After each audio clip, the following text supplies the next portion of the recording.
Good morning. Wow. I wish when I taught, my classroom got that quiet when they saw me. My name's Ann Rohde. I'm one of the musicians here at First Universalist. And you will notice, I just have a few things to clear up in the order of service, that the second guitarist in the prelude looks suspiciously unlike me and like David Kuhn. So it is Andy and David doing that. The title of the offertory is Here We Are, which is similar to We Are Here, but a little different. And finally, the postlude is going to be David Kuhn on vocals and guitar. I wish I could play and sing it as well as I'm.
Good morning, everybody. Good morning. My name is Justin Wilson, he, him pronouns, and it is my pleasure to welcome you to this service at the First Universalist Church of Rochester. If this is your first time here this morning, we especially welcome you and thank you for making it to our worshiping community. You and everyone else is invited to coffee hour in the Clara Barton Lounge after service through either of these two doors or online in the same Zoom link. There's also a visitor's form on the back of your order of service that we ask you to fill out. You can also click the link in the chat. We ask you to fill this out so we can continue the welcome beyond what we can here this morning, and so you can stay up to date with church news and events. Just a reminder, if you have a big joy or sorrow in your heart this morning, we invite you to write it in the notebook here on the chancel or put it in the Zoom chat anytime before the chalice is lit, so now is a good time to do that. One brief announcement, book club is next week after service, so even if you haven't read the book, we invite you to join us because we're going to be picking our next selection for November, so come join us next week. Before our greetings this morning, we have an update and a letter from Reverend Eileen, and Peter's going to be reading that for us.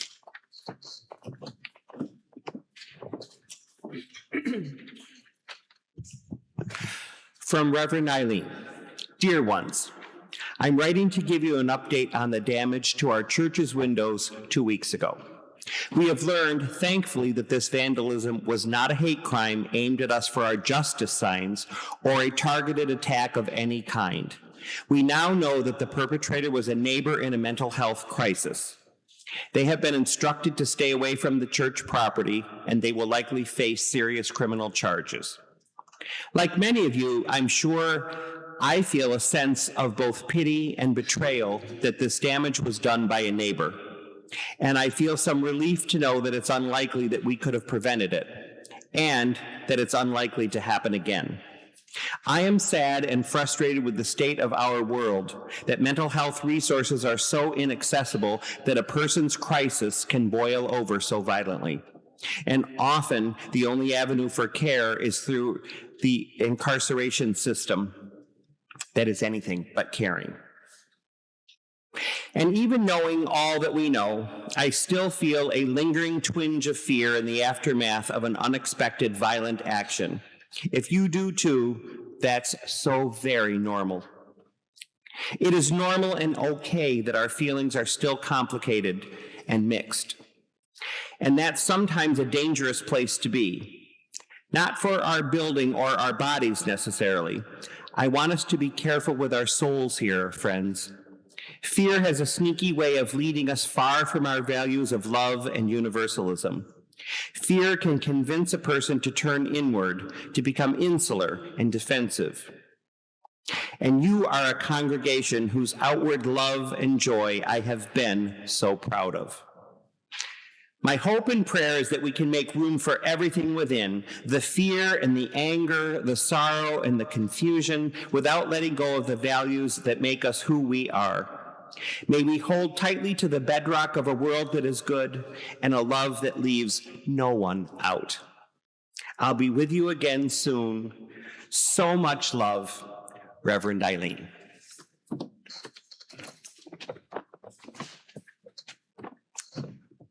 All right. Let's take a moment and turn towards our online worshiping community and offer them a welcome by waving towards the Progress Pride flag there where our camera is. We are happy you're joining us here this morning. And for those of us here in person, let's take a moment to turn towards our neighbor and offer a greeting.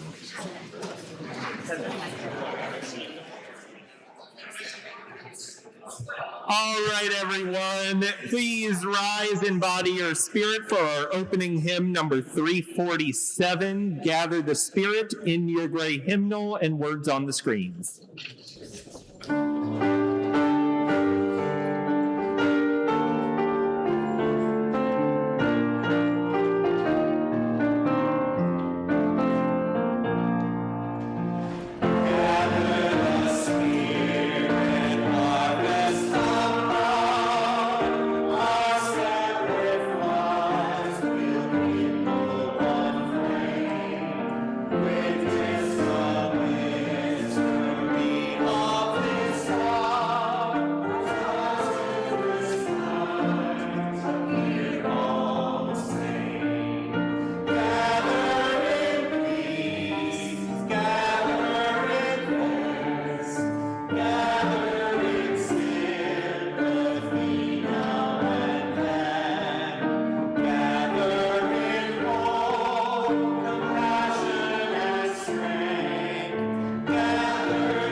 Good morning, church family.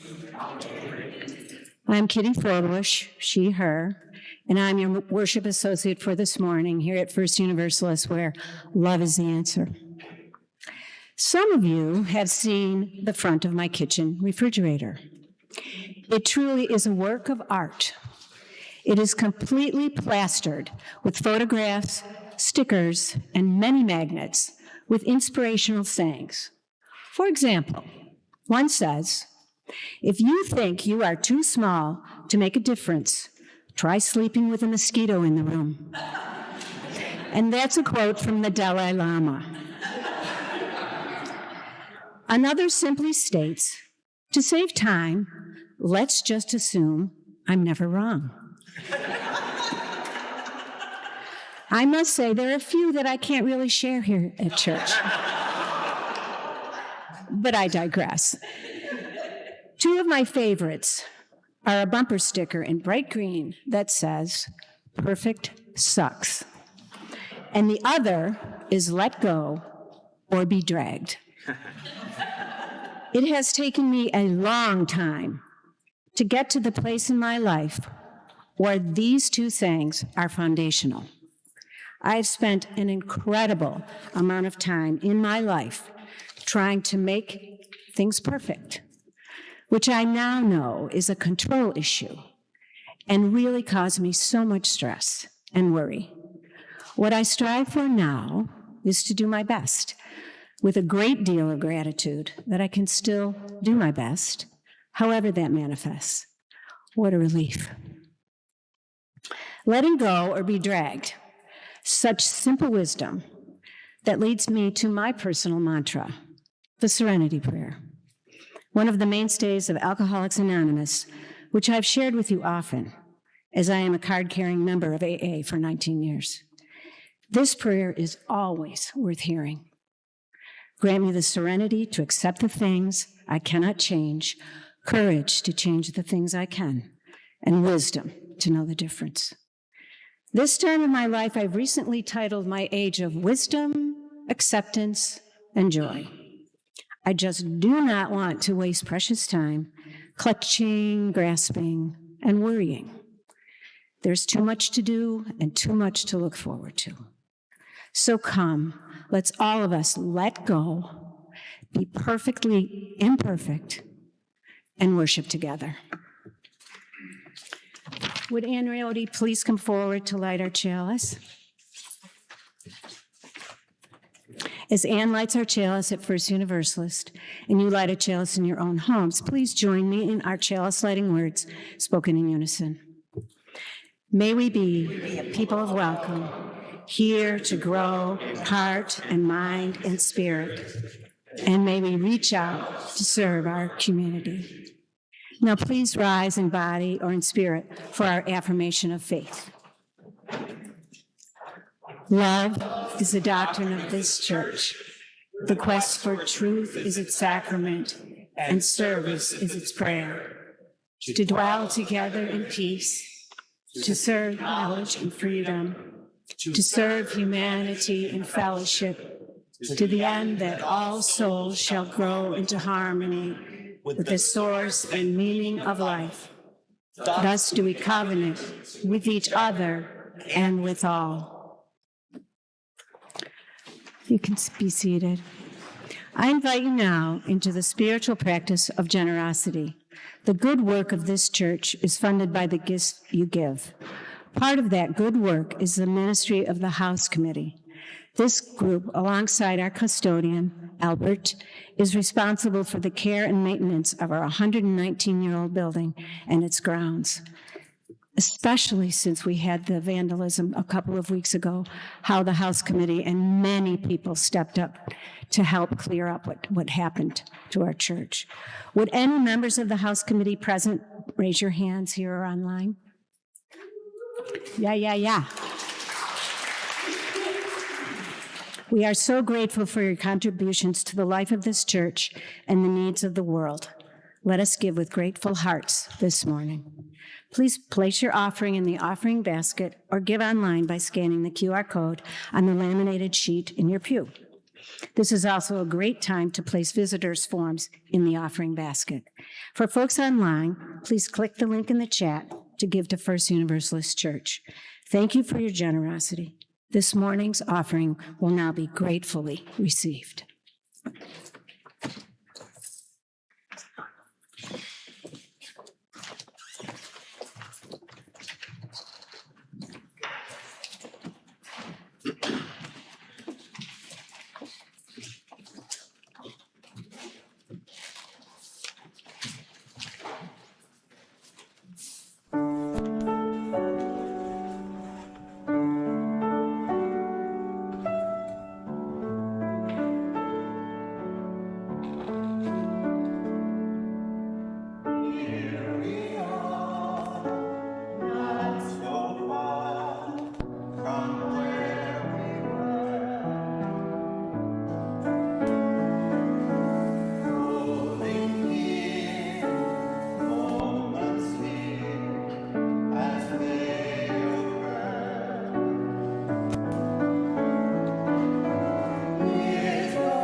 And now it's time for the message for all ages. If anybody wants to come up and sit on the blanket, even though there aren't any kiddos here, maybe there's some people who are young at heart, like Katie and Miss Carol. And Willow. Is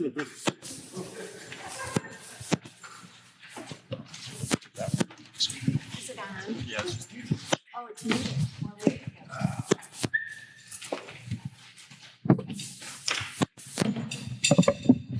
Got the slides? Yes. Okay. Wait, slide. Yes, you do. Okay, I cannot repeat the theatrics of Willow and Trish for the last 2 weeks. Oh my goodness, but I do have slides today for our book. Oh, thank you, Willow. Okay, this is called Jules versus the ocean. Jules is going to make the biggest, fanciest, most excellent castle that has ever been built. Her sister will be so impressed. Maybe the ocean will help. Splash! Nope. Well, that's okay. Jules will build an even bigger, fancier, more excellent castle, all by herself. Her sister will be so impressed. Slosh! Jules thinks the ocean might be out to get her. Her sister assures us that this happens to everyone. And there's some beautiful pictures of people building many different kinds of sandcastles. If Jules wants to make the biggest, fanciest, most excellent castle, she will need to keep an eye on the ocean. Uh-oh. Slap! Not today, ocean. Enough is enough. Jules will not be pushed around. She will stand her ground. Uh-oh. Uh-oh. Where are her feet? It's a trap! No! There goes the bucket. Bucket! How is Jules supposed to build the biggest, fanciest, most excellent castle now? That reminded me of me. And boom. Okay. With no bucket and no hope. Her sister says, the ocean isn't doing this on purpose. Well, maybe she's right. And who needs a bucket? Letting go is good. Jules cannot believe it. Her sister is so impressed. This is definitely the biggest, fanciest, most excellent. Uh-oh. Crash!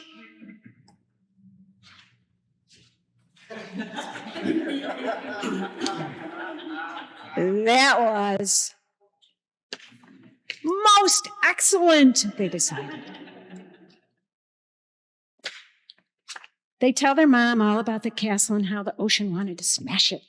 Mom assures them that happens to everyone. Mom explains how the ocean waves are controlled by lots of things, mostly the moon. So next time, Jules and her sister will have to keep an eye on the moon. So didn't they just learn to let go and just let it be and make it okay? So we don't have any kiddos to send upstairs, but it's time to sing our doxology. So if you rise in body and spirit for that.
I invite you now into this reverent time of sharing the joys and sorrows of our gathered community.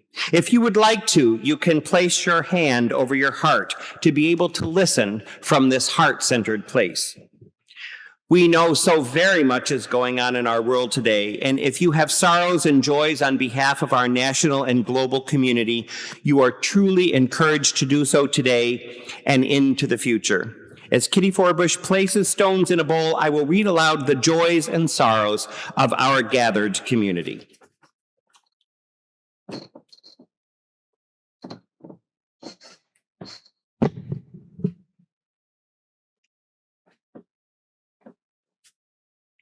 From Vicki, Melissa Parrish is a patient in strong cardiology and had heart surgery this past week. LVAD was installed as a bridge to a heart transplant. She welcomes visitors and will be in the hospital another week.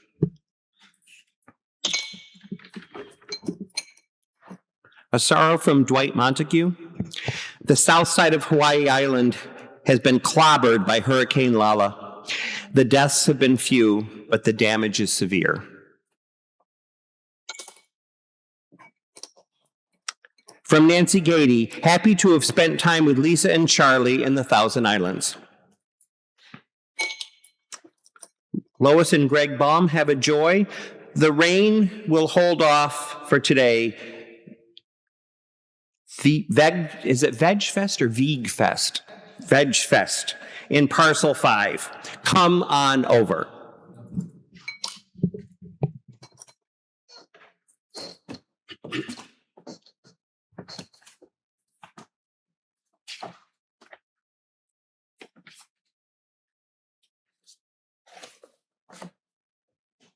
Today, we share in a community ritual to honor the many joys and sorrows we bring into this space, whether read aloud or kept in the silent sanctuaries of our hearts. In a moment, those here in person are invited to come forward to drop stones into the bowl. If you need to remain seated, please raise your hand, and someone will come to you with a bowl to drop stones into. If you are joining us online, please send a heart emoji into the meeting chat. Let us join in this collective ritual of honoring the joys and sorrows of us all.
Many, many concerns and celebrations live in the heart, and we recognize each of them now, even as they are offered in silence.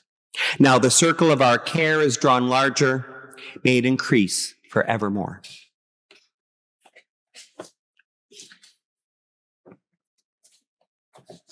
I invite you now to join with me in a spirit of prayer and meditation.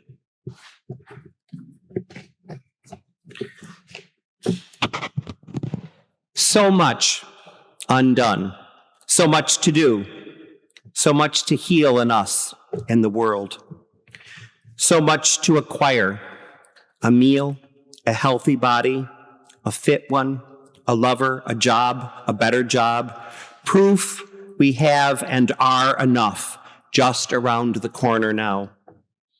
And up against it, the reality of all that falls short and the limits of today.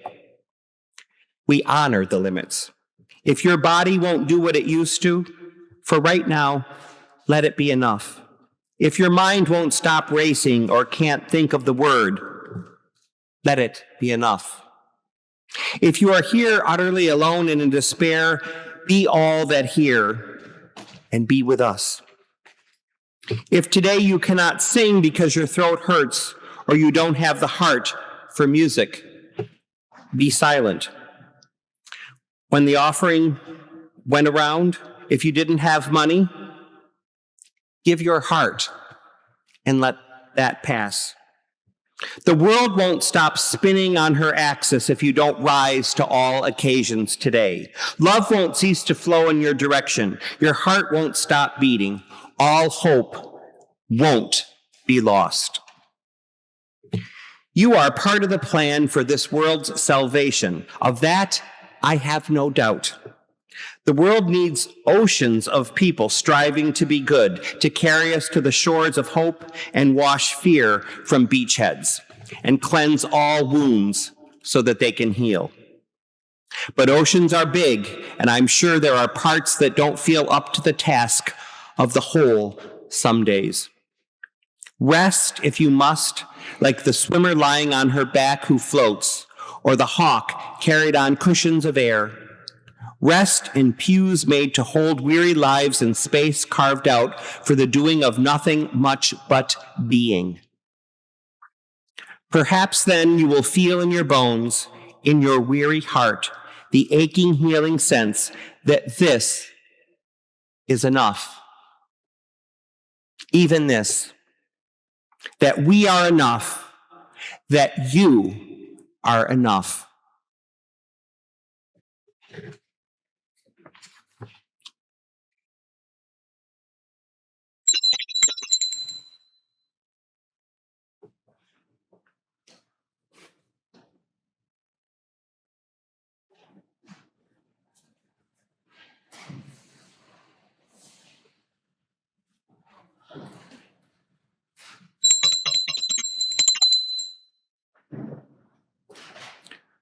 Amen. Blessed be. May it be so.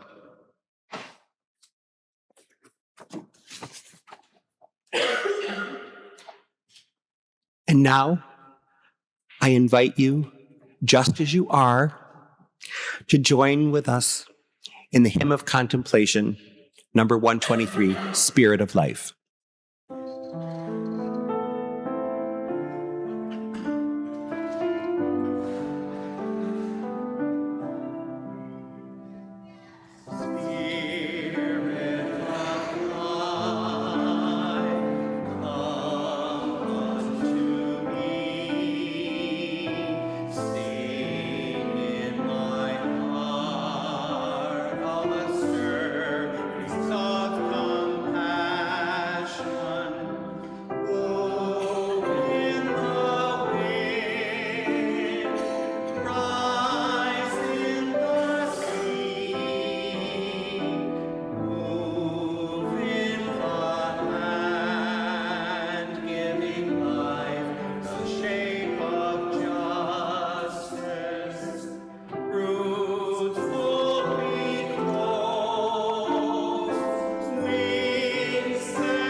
Once a summer, I feel that I need to take a moment to just recognize and be grateful for the incredible wealth of musical talent that we have in this congregation. It is truly amazing.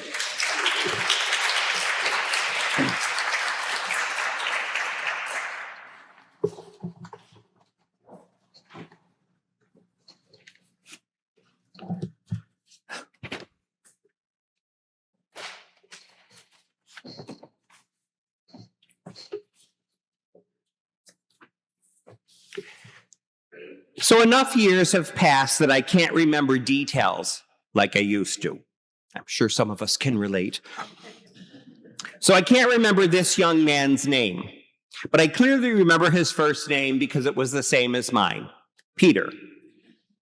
He was my assigned roommate when I went with the University of Buffalo Choir on a 10-day tour of the UK in 1988.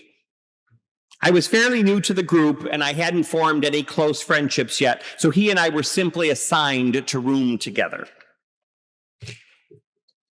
I haven't thought about him in a long time, but I have this clear vision. He was a very particular and precise young man. He liked everything to be just so. He had very high standards, and in the 10 days that I spent living closely with him, I began to experience the idea that those standards were rarely, if ever, met. Like me, this was his first trip abroad, and he was quite excited. Unlike me, however, he had very specific expectations of exactly how everything should be. Our choir director had given us a very detailed itinerary which covered the entire period from the moment we departed to the airport until we arrived back on campus 10 days later. Dr. Simons was very organized, and she had planned every detail of this trip meticulously. She also took the time to write up a 3 or 4 page document describing everything that we should expect while we were in Europe and a list of things that we shouldn't expect to be like home. She also included a list of things to be cautious of, and 2 things that I remember being on the list were pickpockets and winding streets that were not laid out in a grid like they are here, and they were easy to get lost on. So she warned us of that. Now, to be honest, I didn't even look at any of these documents until the night before we left. Peter, on the other hand, had studied them thoroughly, and he remembered every detail of them, it seemed, without even consulting the paper. When we left Buffalo for the Toronto airport that evening, Peter knew exactly what to expect for every minute of those next 10 days. Now, the first glitch happened on the QEW en route to Toronto.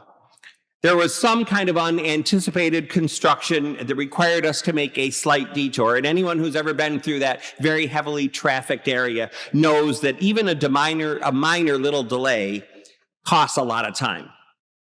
"Oh, great, we're going to miss our flight," Peter lamented. Someone else said, "Now Dr. Simons planned extra time in just in case something like this happened." But that reassuring statement did not satisfy Peter.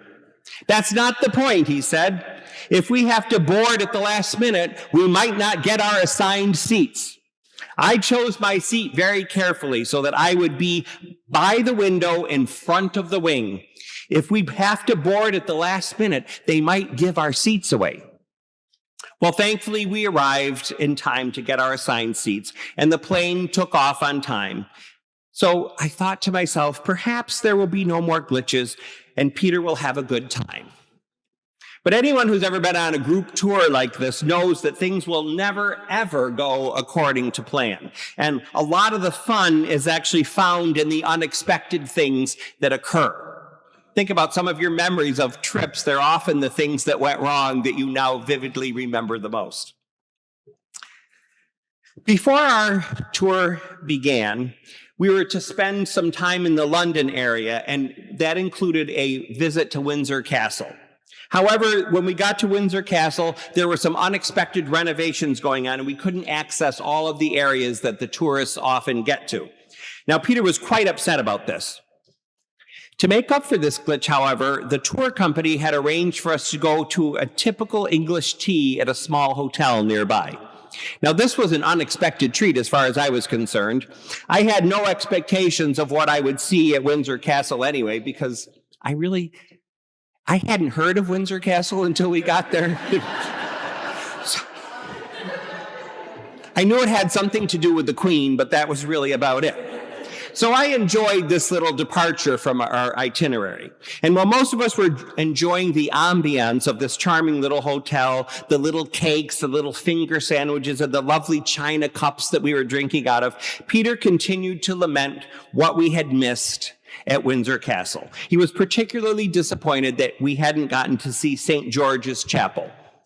This, I have since learned, is a highlight of the tour normally.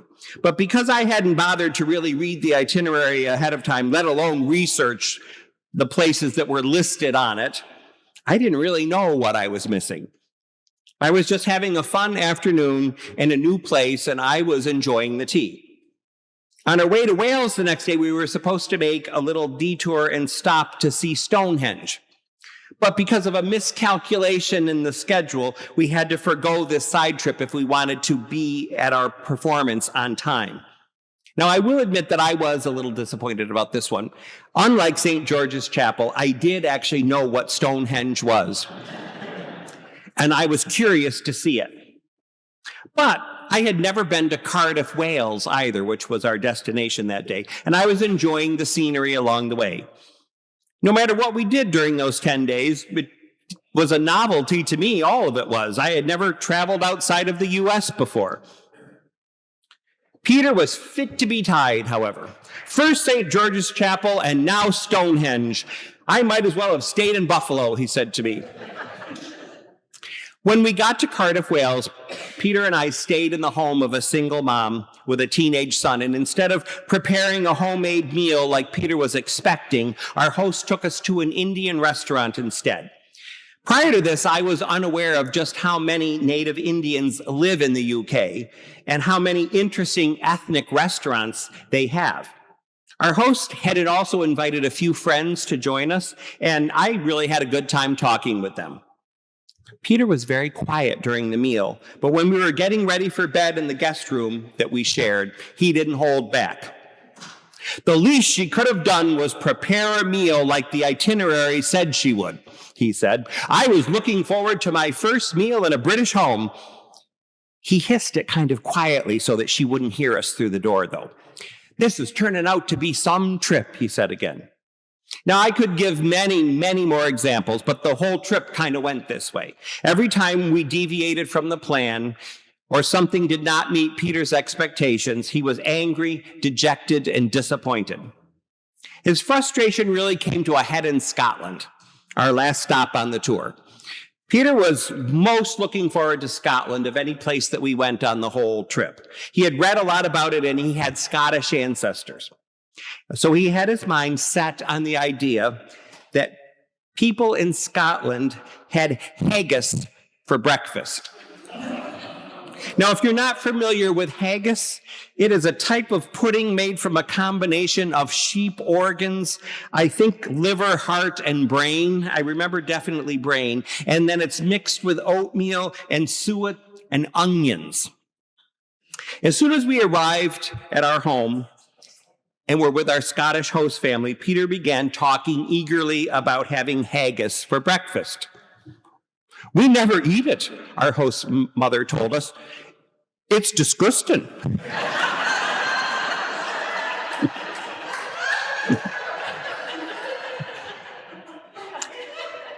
But Peter was undeterred. He kept going on and on and on about the haggis and how it was a traditional Scottish breakfast, how much he had been looking forward to haggis during the whole trip. And finally, he talked about it so much that our host mother relented, and she actually went out to the store and bought some. So the next morning, we came down to breakfast, and she had dutifully prepared the haggis that Peter had been so very anxious to try. As she served it up, she said to us again, I think it's disgusting. But here you go. I took one bite, and I agreed. I agreed with her completely. It was absolutely disgusting, and I could not get another bite past my lips. I told you, she said, with a trace of satisfaction in her voice. She offered me blueberry pancakes and fresh fruit and the yogurt that she had prepared for everybody else. And it was quite a treat after that one bite of the disgusting haggis. I looked at Peter's face, and I could tell that he was not really enjoying the haggis either.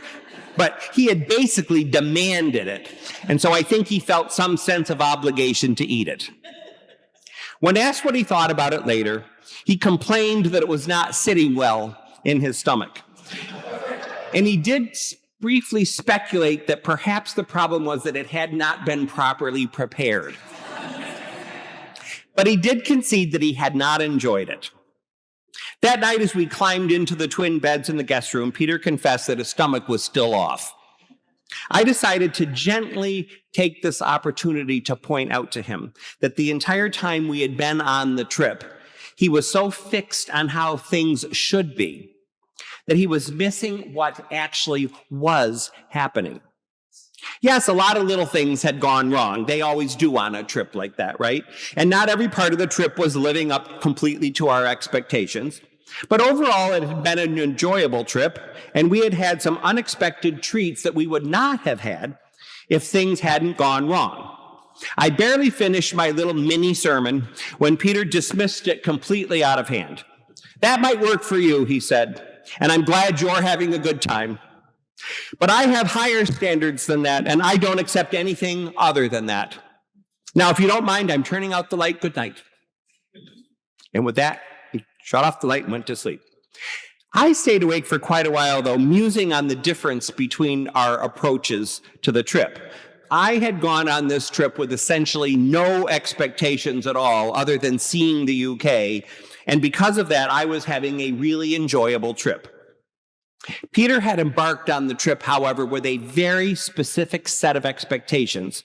And with those expectations in his head, that's all he could think of. And when those expectations weren't met, and weren't met to his satisfaction completely, he could not seem to find any enjoyment in what was actually happening around him.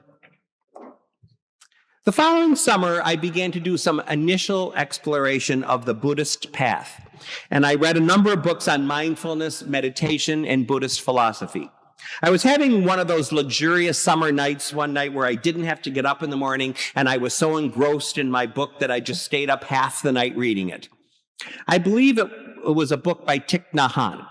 It was about 3:00 a.m. when I encountered this passage, which said essentially, suffering comes from wanting things to be other than they are. Pain becomes deep suffering when we fight reality instead of embracing it. The things that we wished we had that we don't have. The problems we wish we didn't have that nevertheless we do. Events from the past that we wish with all our hearts we could change. Choices we wished that we hadn't made. Choices we didn't make that we wish we had. We all engage in these kind of thoughts all the time. It's human nature. And on some level, if you think about it, we are all constantly fighting reality. We may not like the political state of the world. We may be unhappy with our relationships. We may be frustrated over our finances. Perhaps we are irritated with our neighbor and we wish someone else lived next door. We all fight reality all of the time instead of embracing it. We do this all day long. If you think about it, it's human nature. That's what our minds do. And as Buddhist thought teaches us, that is the root of our suffering. At this point, it's important to draw a distinction between pain and suffering. Pain is an inevitable part of life. It is inescapable. Suffering, however, is largely a choice we make whenever we fight reality and fail to simply go with the flow and embrace what really is. I truly grasped this for the first time and really understood the difference between pain and suffering when our dog, Ollie, had bone cancer. He had begun to limp, and we took him to the vet, and we discovered that his entire leg was being destroyed by cancer, and he didn't have a lot of time. The doctor gave us something to crush up in his food that would help with the pain, but it wouldn't completely take the pain away. Especially when he walked, the vet said, he would have some pain. And over the next few days of watching him, I began to notice something. He limped, and it was obvious that he hurt when he tried to walk.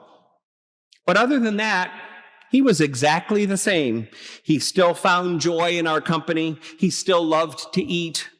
He still got excited at the prospect of going for a ride in the car. Nothing in his life had changed at all other than he had a little bit of leg pain when he walked. And it dawned on me at one point that he was having pain in his leg, but he wasn't suffering the way a person would because he wasn't thinking about it. A human being in his situation would not only have to contend with the actual pain in the leg, but a person would be preoccupied with worry, thinking, gee, how bad will this condition get? They would be having thoughts like, is this fatal? How much time do I have? Will I still be able to go to work? Will I still be able to pay my bills? Will my treatments make me sick? Is my insurance going to cover all of the treatments? And a human being would also be spending a lot of time on thoughts like, why is this happening to me? Should I have taken better care of myself? Is this because I drank too much alcohol when I was young? Is this because I was a smoker? And then there would be the what ifs that human beings tend to engage in at times like this. If only I had gone to the doctor sooner. If only I had ignored that little pain when it first started. If only I had eaten better. If only I didn't have a genetic predisposition to this kind of cancer. If only this had waited until my kids were older. If only I could afford that experimental treatment that I read about. If only I lived in France like my sister does, and I didn't have to worry about all of my medical bills being covered. And on and on and on we go. So unlike my dog Ollie, who only had pain when he walked, a human being is saddled with all of this suffering because our minds keep fighting reality. We can't stop fighting reality. It seems like our minds are wired to do this. Much of our suffering in moments like this is because we want reality to be other than it is. I don't think I fully grasped completely the difference between pain and suffering until my mother died. My mother was a vibrant 76-year-old who was still employed in the neurosurgery department at University Hospital in Syracuse 3 weeks before she died. Her illness was obviously quite sudden and quite serious. And her condition deteriorated very quickly, and within 3 weeks of her diagnosis, we were sitting at a conference room table in the very hospital that she worked at, receiving the news that there was absolutely nothing that anyone could do to help her, and that she had a few days left at the most. I didn't consciously employ any strategy or really think at all about it. And so I'm not taking any credit for my reaction, and I'm not standing here trying to say that I have somehow transcended this kind of suffering. But for whatever reason, that day, I immediately moved to a place of acceptance when we got this news. I didn't fight reality at all. I accepted that this was what reality was, and this was how it would be. The time had come to say goodbye to my mother, and I had absolutely no choice but to accept that reality. My sisters were in a very different place. They did not accept what the doctor said at all. In fact, they were angry at the doctor. How could she possibly give them such news?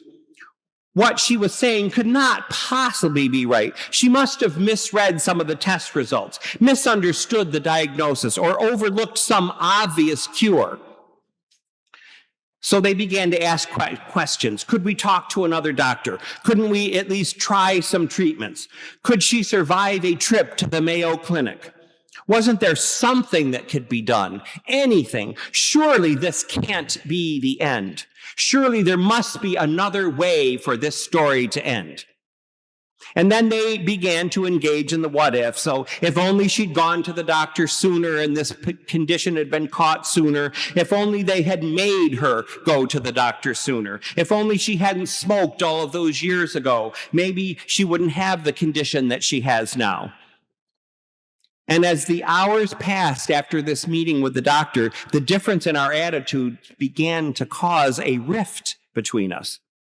How could I be so accepting, they wanted to know. And they began to ask, why wasn't I helping them find other doctors who might contradict the doctor we had met with? Didn't I love my mother?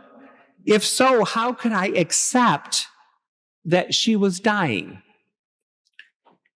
You couldn't love her as much as I do, my youngest sister said to me at one point, or you'd be fighting to save her life like I am.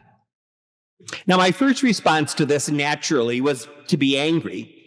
And then I realized that while I was experiencing pain and sadness about the end of my mother's life, my sisters were suffering in a way that I was not. At this moment, I truly understood the difference between pain and suffering. I saw firsthand how much suffering we cause ourselves by not accepting things as they are, by wanting reality to be something other than it is. And I truly grasped for the first time just how much of our suffering is caused by this lack of acceptance that our human minds impose on us. That doctor had predicted things perfectly. My mother's condition took exactly the course we were told that it would over the exact timeline we were told to expect. And within 48 hours of sitting at this conference room table, my mother died. And even after she had taken her last breath, I saw that my sisters were still struggling to accept reality as it was. How could this have happened? Who was to blame? What went wrong? What could have been done that we didn't do? And also there was the continued suspicion on their part of my acceptance. How could I be so accepting, they kept asking. Why wasn't I joining them in being angry at the doctor? Why wasn't I second guessing everything that we had all done as a family over the last 3 weeks the way they were? How could I be okay with my mother's death? How could I possibly have loved her as much as they did if I was not suffering as much as they were? And I will say again, I think it's important to say this. I do not fully understand to this day how that acceptance arose in me so quickly and so completely in my soul as it did. But it did. And I'm not sure in another situation if it would arise the same way. It was grace at that moment. But because of this, I did suffer far less than anyone else in my family did. By moving right to acceptance for whatever reason that I was able to do at that time, the immediate pain and sadness of the loss was definitely with me, and I definitely felt it. But I was spared the level of suffering that everyone else endured because I wasn't engaging in all of those exercises of fighting the reality of what had happened. So very, very much of what happens to us is truly, completely beyond our control. Our entire lives are really like choir tours to the UK. From the minute we step on that plane until we are home unpacking our bags, most of what happens to us is really beyond our control. And while this awareness can be worrying and it can be scary, especially if you try really hard and feel a need to control things, if you think about it, there is also great freedom and peace to be derived from this understanding. If we can truly and fully let ourselves lean into it. And that is work. I'm not saying it's easy, but if we can really lean into and just totally be with the moment that's happening, I have experienced a few times that our suffering is less. It takes practice, patience, and great compassion, not only for those around us, but great compassion for ourselves as well. But if we can truly learn to go with the flow when reality is other than the way we want it to be and we can't do anything to change it, we will open ourselves up to liberation, peace, and even joy.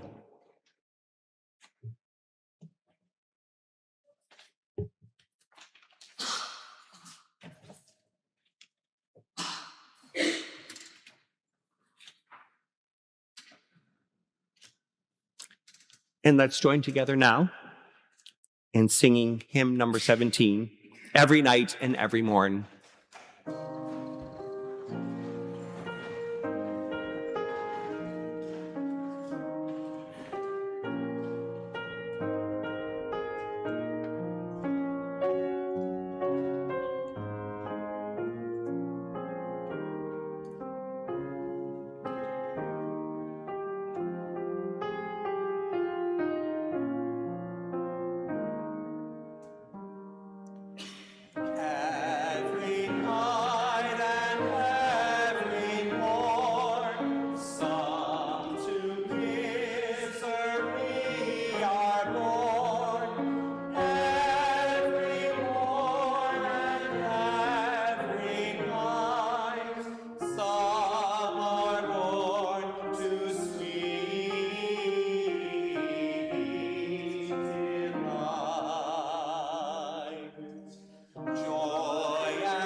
Please remain standing as Kitty extinguishes our chalice flame this morning, and let us read together the words printed on the screen.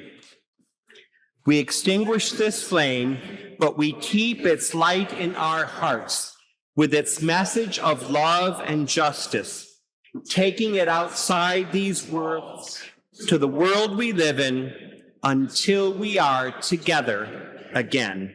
As we close our service this morning, I invite you again to place a hand over your heart. If you are joining us online, I invite you to turn your settings to gallery view and look upon the faces of those here with you.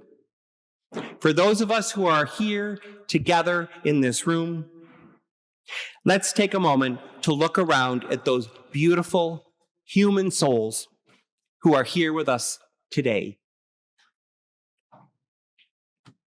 Most of our pain, most of our suffering comes from resistance to what is.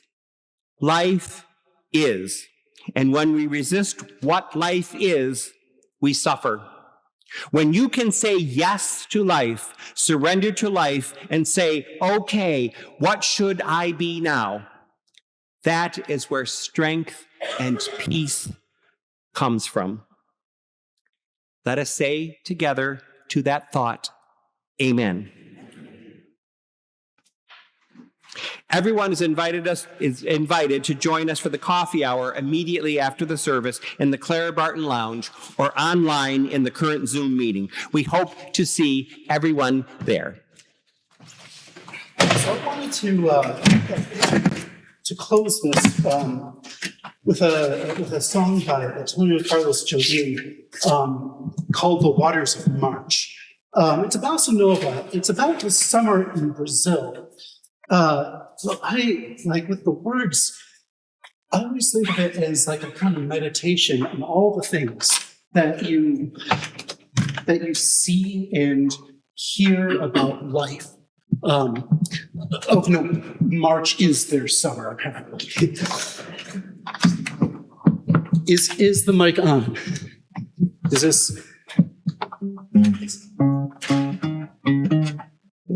That's right. There is a green light.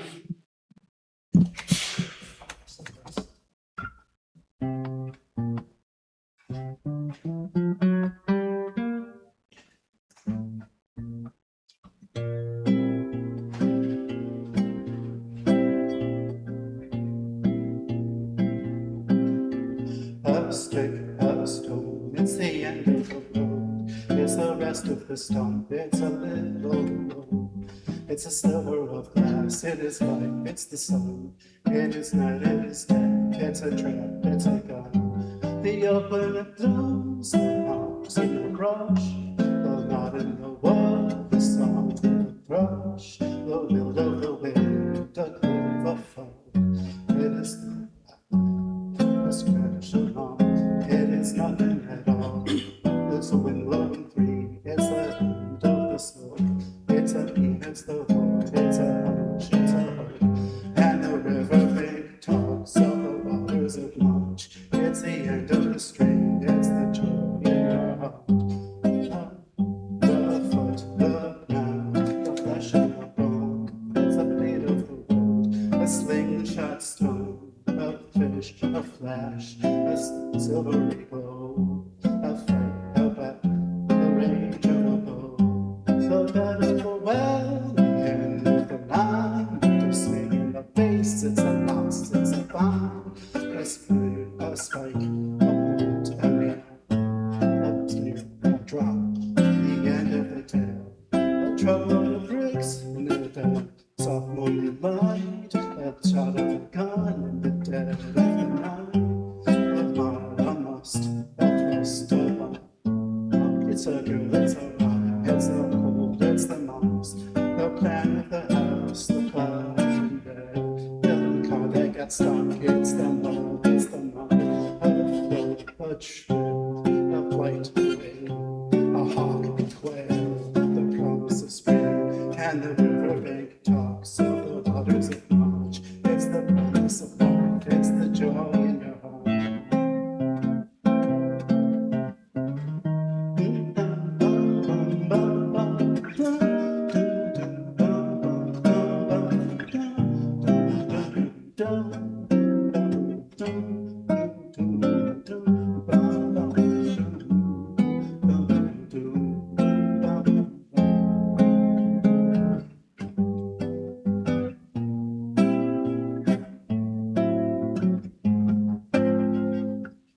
A stick, it is John, it's Joe. It's a thorn in your side and a rod in your toe. A point, a nail, a bee, a bite, a blink, a buzzer, a sudden stroke of night. A pin, a needle, a sting, a pain, a snail, a riddle, a wasp, a sting. A pass in the mountains, a horse and a mule. In the distance, the shells roll through shadows of blue. And the riverbank talks of the waters of March. It's the promise of life in your heart, in your heart. A stick, a stone, it's the end of the road. The rest of the stump, a lonesome road. A silver of glass, a life, the sun. A night of death.